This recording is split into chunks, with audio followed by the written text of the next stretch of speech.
Do you also want to add a radio or checkbox field to your Elementor forms like this?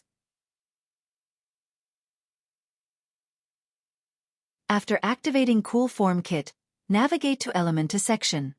Click on Cool FormKit. Now, from the Form Element section, toggle on the Radio and Checkbox Styler option. Save the changes. Next, open your Elementor form. From the Type section of Form field, choose Radio.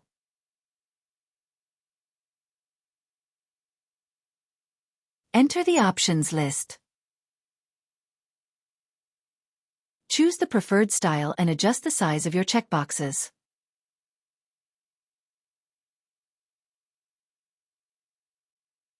Now, publish the page and preview it.